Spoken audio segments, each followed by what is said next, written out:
Good evening, YouTube. How you guys doing? Sorry about my voice. I still sound like crap. It's because I still feel like crap. Some questions, some answers. So I got another question about one of my videos. It wasn't clear.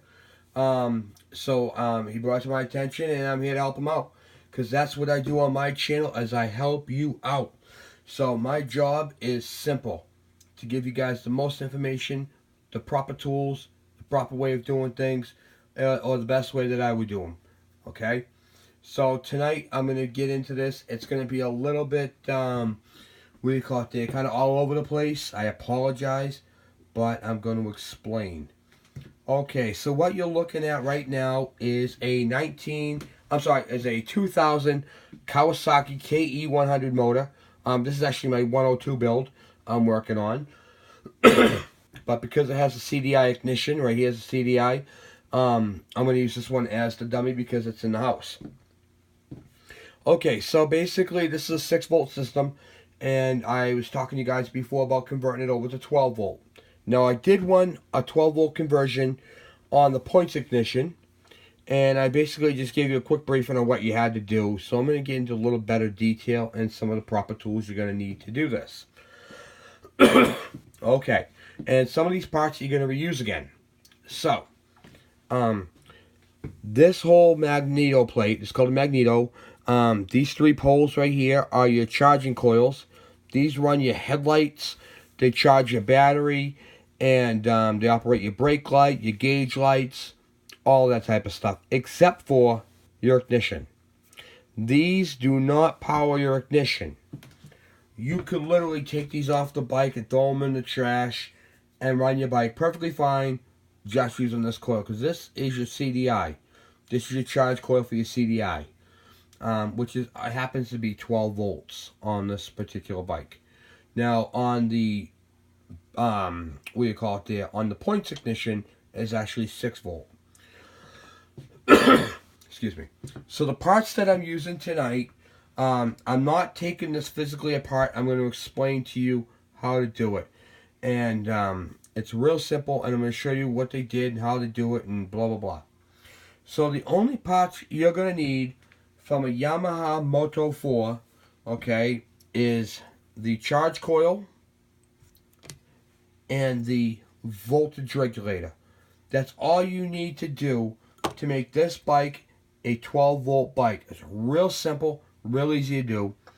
So what you're going to do is you're going to remove this screw here and that screw right there, and that's your magneto plate. Okay? We're going to start that over right from the beginning. You got to remove your flywheel. When you take off the 14mm nut, you're going to take off the washer, and you're going to use a flywheel removal tool, which I did a video on how to remove flywheels using this tool. These right here, these threads are reverse threads. So to put this on, you're actually going to screw it on backwards. Okay, you're going to screw it backwards. And this is going to be mostly out. And when it's on there, and you tighten it up, when you tighten up this one turns the right direction, right-hand threads. This little, you see that pin in the middle there? It pushes on that little dimple and separates the two. Okay? Just so you guys know, the flywheel nut that goes on the end here, you need to torque it down to 36 foot-pounds. The torque wrench that I use is an old school one because I like it. I like the old school bikes.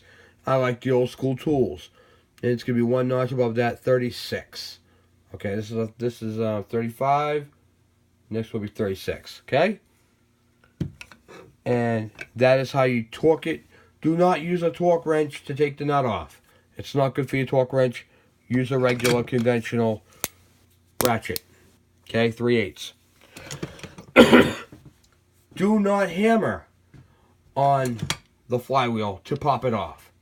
Hammering on a flywheel can actually crack a magnet. Finding one of these is very difficult to do, and you don't want to ruin the magnets.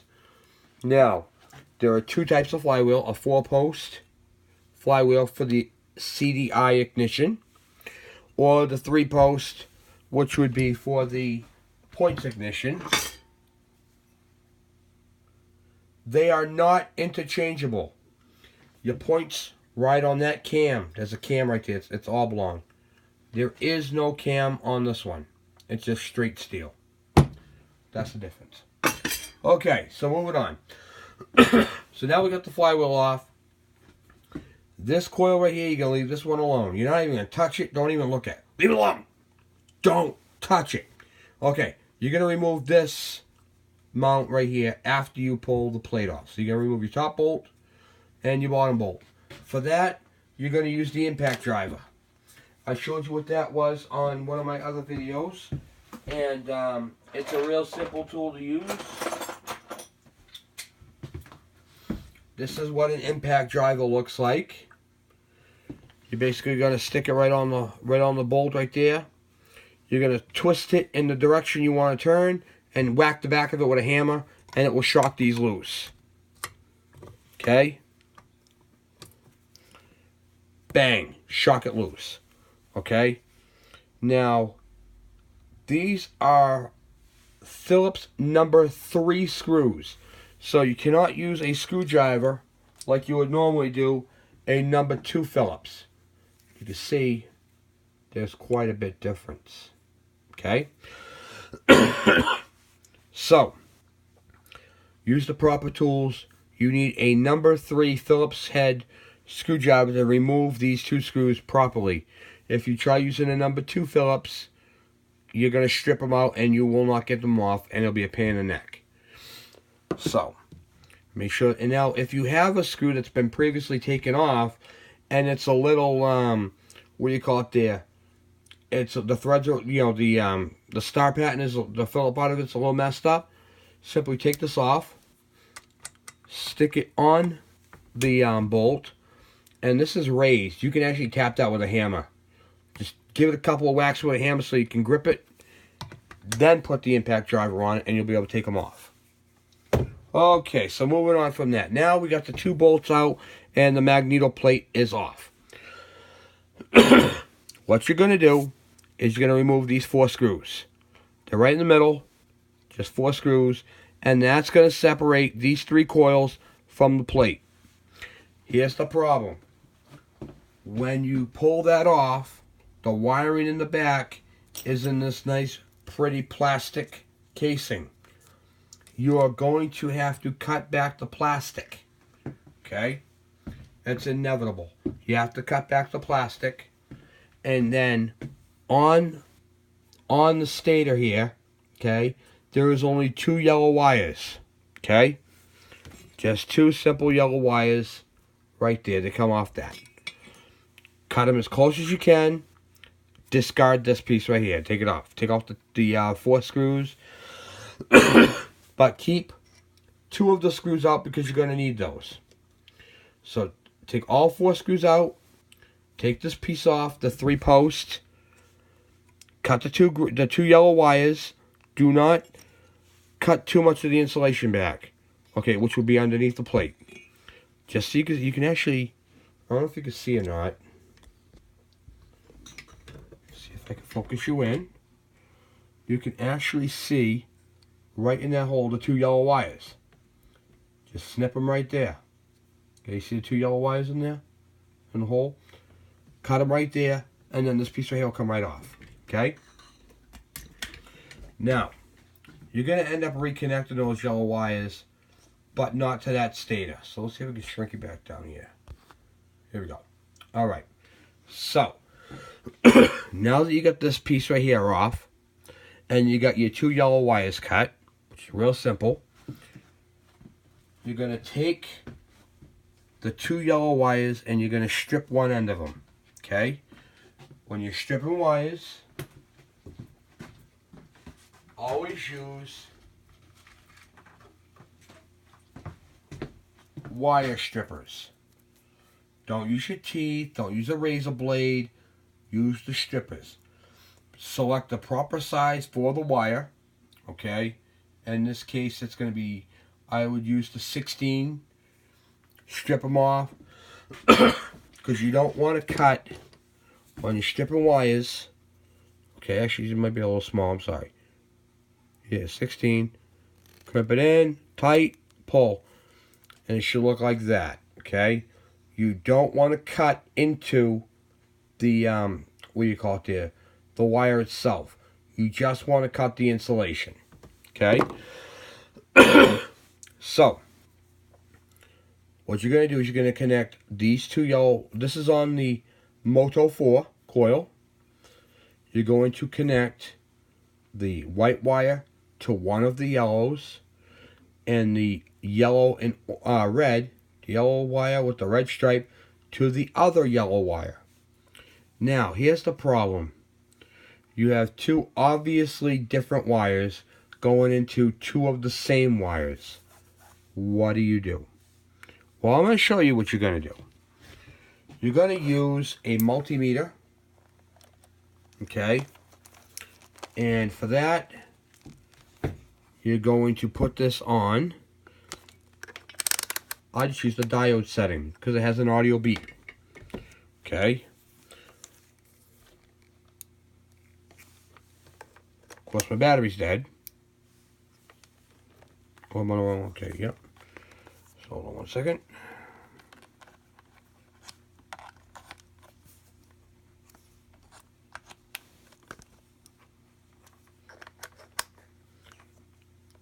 Okay, well, my battery's dead. But typically when you touch the wires together, it's going to go beep. They're not even working. Okay. Well, that's it for that one. Anyway, on the yellow wire on the connector, use this end. You're going to stick the terminal in one of these, and you're going to touch it to one of the other yellow wires. One wire is going to make a beep, the other wire is not. The one that makes the beep is the one that's connected to this. Then you're going to take a marker and you're going to mark it. Okay? So what I would use is I would use a red marker. I'm just going to use this one right here for a paint marker. We're just going to say this wire right here, for all intents and purposes, made the beep sound. Okay? So we're going to take a dot and put a dot on it. Maybe even paint it up a little bit. Okay? Then, on the wire that matches the beep, you're going to do the same thing down there. Okay? That is very important you mark both ends of the wire. So now, when you connect these two wires, you're going to take the yellow wire with the red stripe and you're going to match it to the yellow wire with the red stripe. Then the white wire can go to the other yellow wire because it's obvious. Okay? And that's how you properly connect this to the harness. So you don't have to strip all the insulation out, leave it all the way it is. Your bike will look exactly the same. All you have to do is cut the two yellow wires, check continuity so you make sure you get the proper polarity so they go in the same direction, and then connect them. Now, how do you connect these wires to those wires properly? I did a video on this, so you can look back on my electrical video. You're going to solder them. Okay, I brought out some stuff. There's a soldering iron. Let's see if we can, I got a soldering iron. Don't use butt connectors. These things suck. Okay? What happens is moisture and dampness gets in here and it turns them green. They corrode, they break. And then you're going, why did my bike not run? Because of this. If you use these, this is going to be 98% of your problem. These are bad. Throw them in the trash. They're no good. You're going to strip the two wires. You're going to twist them together. You're going to solder them like I did in my video. And then, for an insulation, you're going to use, I use these 3M, what do you call them? Back here. I use these 3M heat shrink tubing kits. Okay, this has a whole bunch. I'll open it up for you guys so you can see it. I have two types of kits. I have the one with the multicolors. I dropped it earlier, as you can tell. But it's got all the different colors. So, like the yellow wire with the red stripe, I would use the yellow tubing on. The white wire that's going up to the yellow wire, I would just simply use a white one. Okay, keep them the same. Keep them uniform. Or you can just go get the cheapy kits. They have the black one. And you can use black for both sides. It really don't matter. Okay, that's very important. Then, you're going to need a heat gun or a really high-powered hairdryer, or you can even use a lighter to heat it up and shrink the shrink wrap, okay?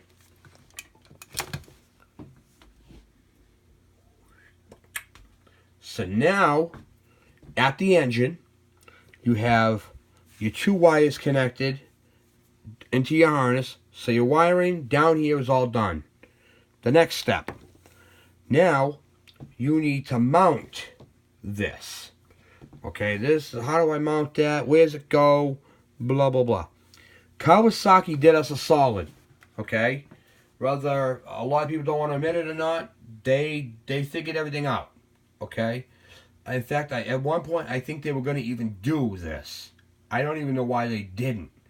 However, I'm going to show you what they did.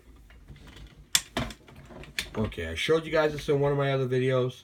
I'm going to show you again here now. Okay, let's see if I can get this. See if I can get the lighting properly. Alright, that's alright. Not too shabby. I'm going to move you over a little bit more. I just want to make sure you guys can see everything I'm doing. That's all. Right about this good. Okay. So, this coil right here, all the wiring that's in the back is going to be going down. Okay, let's shrink you guys back down a bit here. Hold on. Here we go. It's going to be mounted in that spot. Okay? So this is gone. This piece right here with the 3 poles is completely missing. Okay, and now what you got is you got a hole in the middle there with 2 banks. Okay? Those 2 banks are going to receive two holes drilled into them. As you can see from the video here, I'm just going to expand it up a little bit. There we go. Do you see that circle right there? There's another circle right here. Okay? They are in the exact spot you need. So here's what you do. You're going to take a center punch. Very sharp punch. You're going to center it right onto the hole.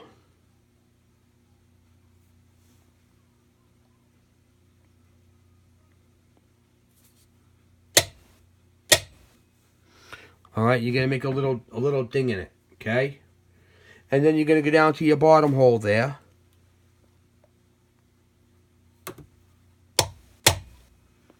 And you're going to center punch that one too. Okay? Right in the center. Nowhere else. You're going to take it right in the center. Right in the center. That's where it's going to go. Okay? So now that we got the 2 holes center punched. Okay? And you're going to punch those the best you absolutely can. You got to drill them out. And you're going to tap the holes. Okay, what's a drill? What's a tap? Okay, what are we talking about here? What I like to use is I got my handy dandy little Craftsman because my Milwaukee burnt out. So I got a Craftsman. It's a 19.2 with the die-hard battery. Nothing fancy. Just an oldie, okay? Dinosaur one. What drill do I use? Don't you guys love my videos? I do all the math for you guys. I do it all for you. So what I use for a bit is this is actually the tap. Okay, the tap you're going to use is a 4mm by 0.7 pitch. Okay, that's the tap right there. That's going to make the threads. Now, what hole size do I drill for that tap? Well, that comes down here, and you're going to use drill bit. Okay, right there. Use drill bit number 30. Now, you heard of 1/4 inch, 1/2 inch, all that. What the heck is a number 30? Okay, these drill bits are measured in wire size, wire gauges. Okay? And that's what they use for machinists. So when you go there, you look up for an Irwin number 30 drill bit. That'll be the drill bit you're going to use to drill out both holes. After you drill them out, you're going to tap them. Okay? There's a little T-handle that goes on the tap. I don't have that with me. I actually have that at work. But it's a little T-handle. It goes on here. And you're going to sit in there. You're going to go back and forth. And you're going to oil it. So you're going to screw, after you drill the hole, you're going to screw this into, it'll automatically start drilling itself. Okay, you don't drill this in without the holes. Make sure you make your holes. Make sure they're straight. And make sure you drill them on a board with no wires in back of them. Because if I drilled that out right now, I could actually drill through the wires and it'd be really bad. Okay? You're going to go all the way through and then you're going to tap them all the way through. Now, what do? Okay. Well, you're going to have to use a file. Okay? I use a chainsaw file for doing a sharpening chainsaws. Okay, real simple thing to do. What I use for those is, I'm going to show you what you're going to have to sharpen. Try to find my punch here. There we go. Okay, so what you're going to do is, do you see the distance between the center hole and the bottom here?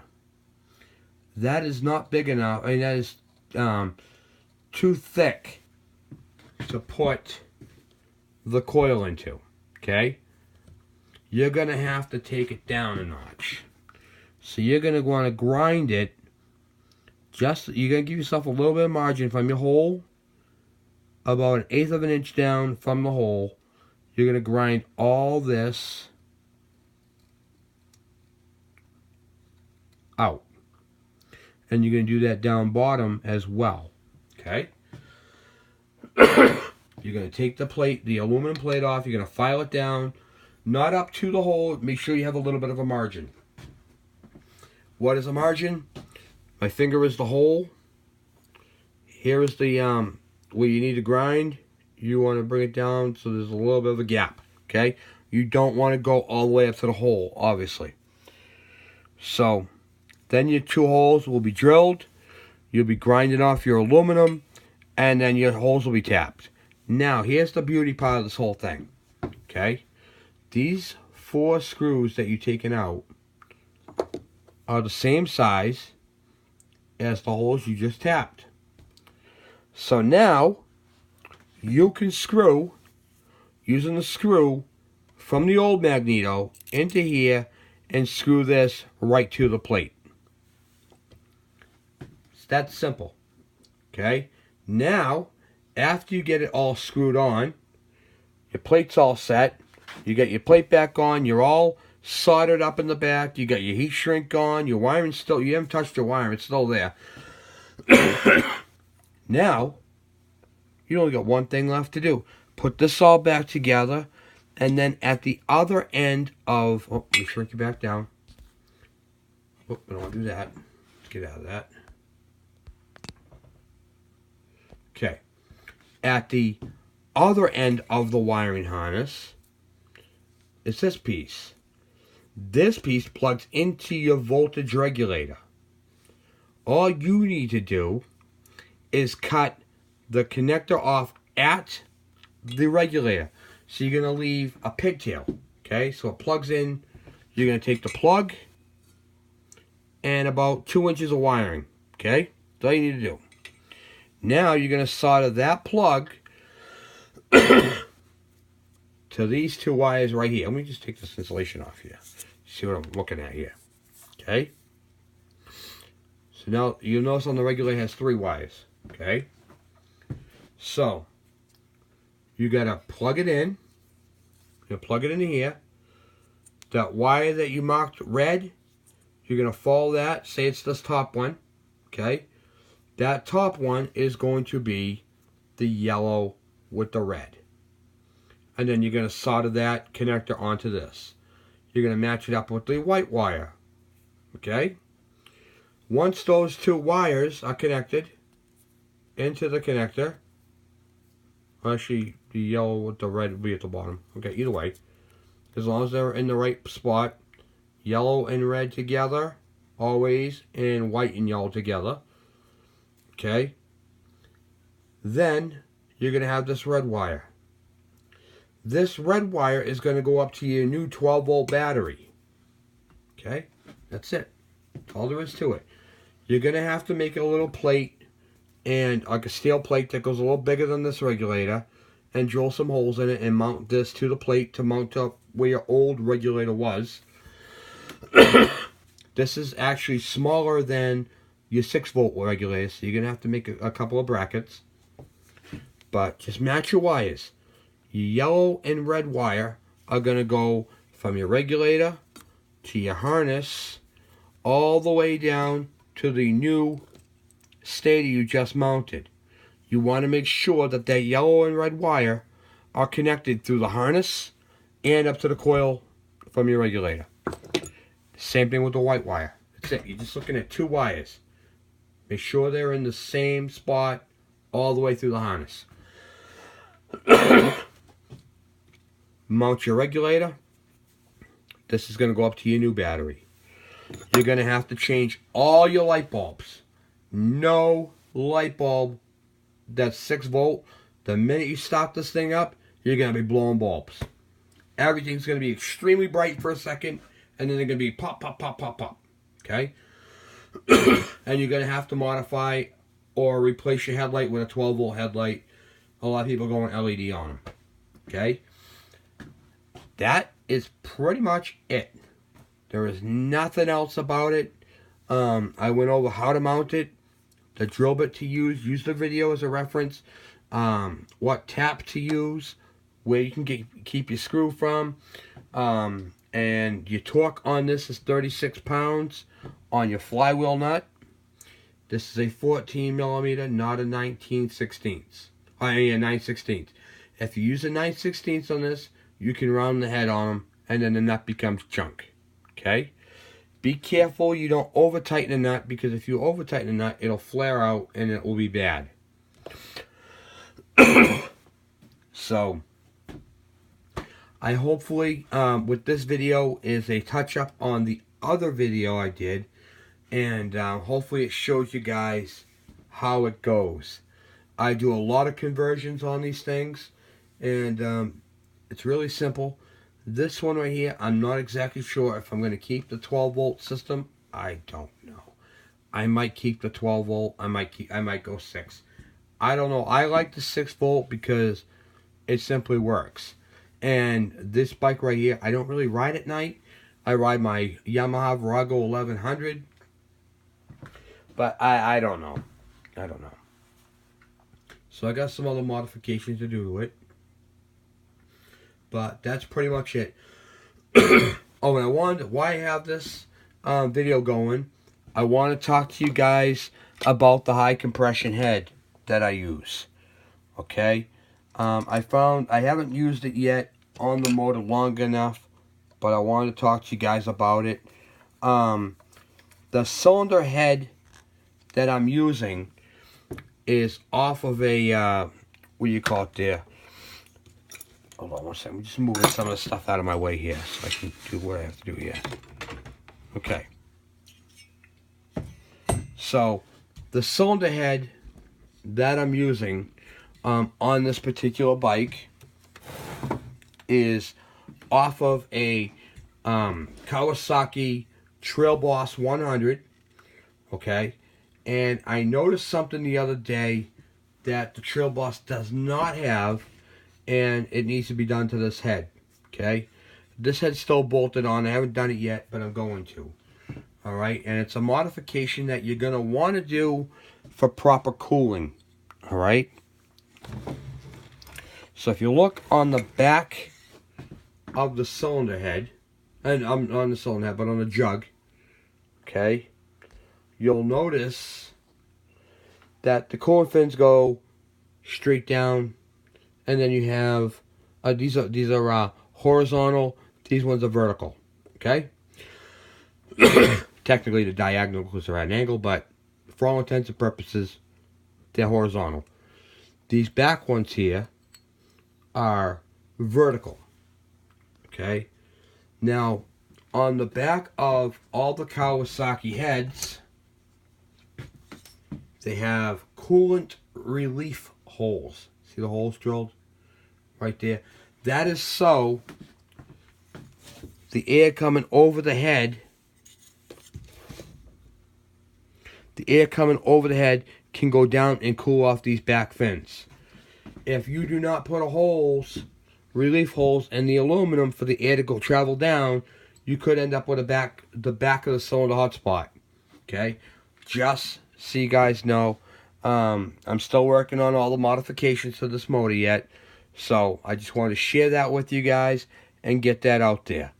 So make sure you put your hole. You don't have to go all the way across, but you want to get the middle part, and I have to do that with this one.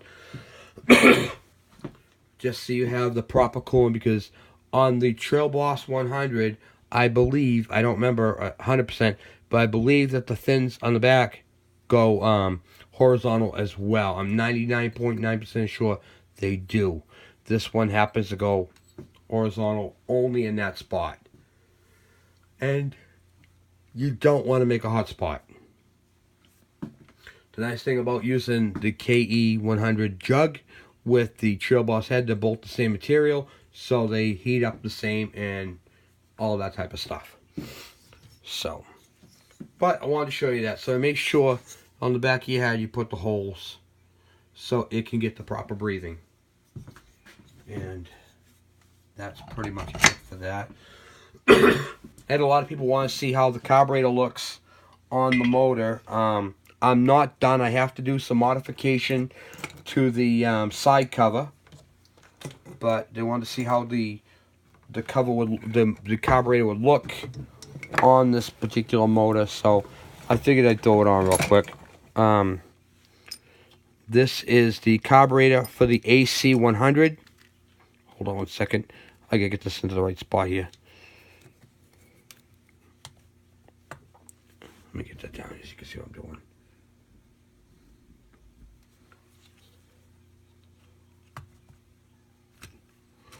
I'm still doing all the modifications to it, but this carburetor right here is the what do you call it there? The newer carburetor I bought.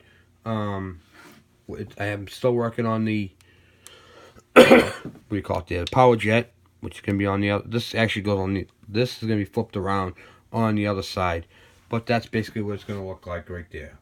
I'm still working out all the modifications. As you can see, the carburetor is slightly different. Well, the top of it is anyway, not the bottom. I got, what do you call it? Instead of using that plastic adjuster, it's got the tall one right here that's going to pop right up through the rubber. So instead of using this god-awful thing right here that keeps stripping out on the inside when you go to adjust the carburetor, it's going to have a solid brass one right there. And it's just a lot more easier to grab and twist and adjust your throttle. Way better. And remember, whenever you adjust your throttle, you need to adjust your oiler. Okay?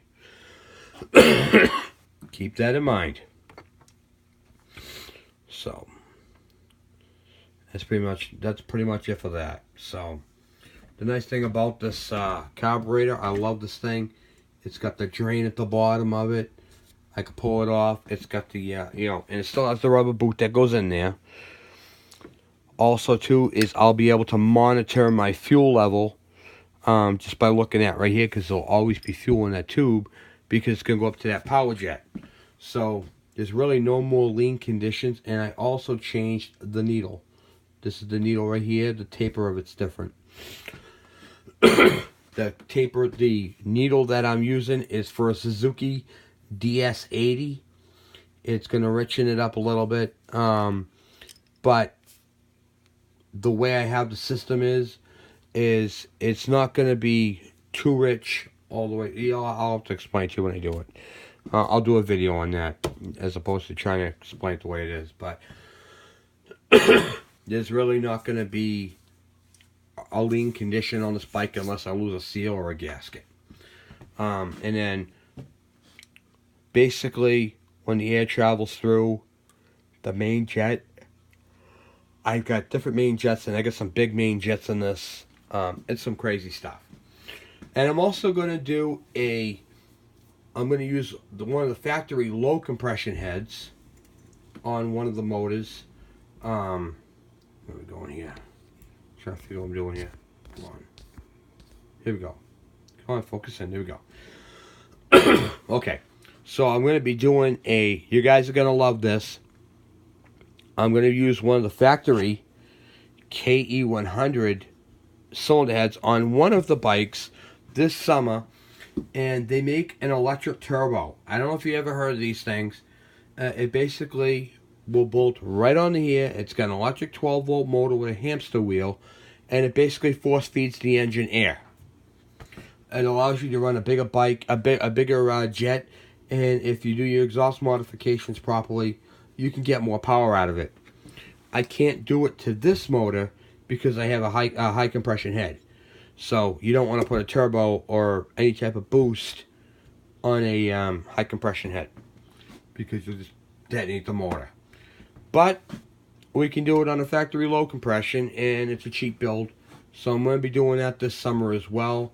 It's going to feature the cone style air filter and some simple exhaust modifications that you at home can do to your factory exhaust to get a little bit more power out of the bike. So that's coming up this summer. You guys got a lot of stuff. Was also asked about my expansion chamber. How come I haven't finished it, and where am I at with it? I haven't finished the expansion chamber yet because I'm not sure what I'm using for rear shocks yet. I was looking at a really cool, some of the guys in the forums have been using these shocks from wish.com, and they got little air tank, like a transfer chamber on them, like an expansion chamber on them. And if I put that on my bike with the exhaust welded up the way what I was gonna do, it's gonna be right in the way. So I'm gonna have to redo my tailpipe design to accommodate for the newer heavy-duty air ride suspension, because I'm making this bike more functional and more powerful. So it's getting new shocks, and it's going to have a what do you call it there? A custom exhaust, and I got to do the custom exhaust with the shocks on, or else it just ain't gonna work. So that's pretty much where I'm at, guys. Thank you very much for watching. I hope this video helps you guys out. This is also with my use this video and the one I did before on the 12-volt conversion with the CDI, not the points. The points one is going to throw you guys all off, and you're going to be looking at a whole different thing. Unless you have points. If you have points, use the points video. If you have a 95 and newer, use the CDI one. Alright? That's all I got for you guys for tonight. Thank you for watching. Please subscribe. If you have any questions or comments, by all means, please send them my way. Guys, 226 subscribers. Thank you very much. That's awesome. I didn't have any idea that this channel was going to take off like that. And I really appreciate it. Also, too, guys, I had a question on spark plugs. And if you guys have a BR, if your spark plug starts off with a BR, throw it in the trash. It's a resistor plug, and they're nothing but problems. Honestly, the oil gets up in there and fouls them out. This is the book right here that I'm using. Right here, the KH. They're showing me two different plugs. A B8HS, that's what I run. And they got the B8ES. Two different types of plugs. Same heat range. If you find your plug is too hot, you can go to a B7HS or a B7ES. Okay? The number is your heat range. Okay? If that, for some reason, your bike was adjusted incorrectly or whatever, and you need to go up, you can go a B9HS.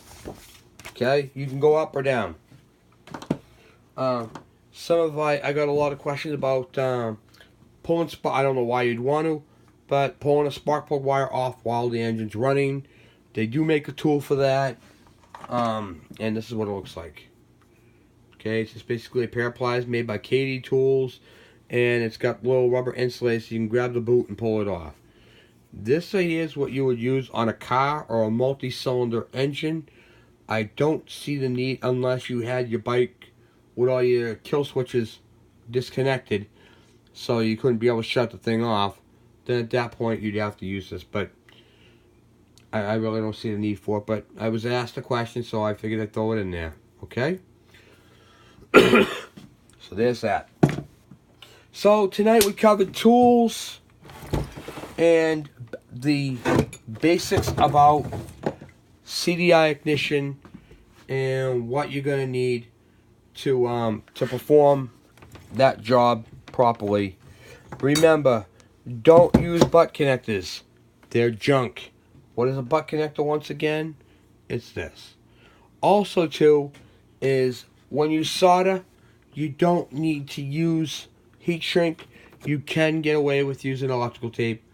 I just prefer heat shrink because it's a little cleaner and it looks a little prettier.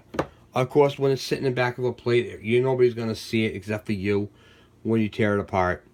So, you know, that's up to you guys, however you guys want to do it. When I get into a project, as you guys know, I'm all in.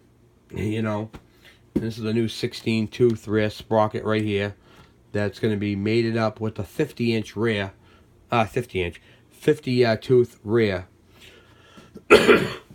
This green wire right here is your neutral safety light. Converting this bike over to 12 volts will not hurt that, but you do need to change the bulb. Okay? Proper routing is on top of the bolt and then it goes out. Okay. So that's pretty much all you got to do. Well, once again, thank you guys for watching. You guys have been absolutely awesome. I love you guys. Keep up the questions, the comments, and don't be afraid to ask that question. And if I don't have an answer, I can find you an answer. And if I can't find you an answer, I'm just going to point blank tell you I don't know. But with these bikes right here, I'm pretty knowledgeable on them, so you guys are good on these ones. Anyway, thanks for watching. Please subscribe.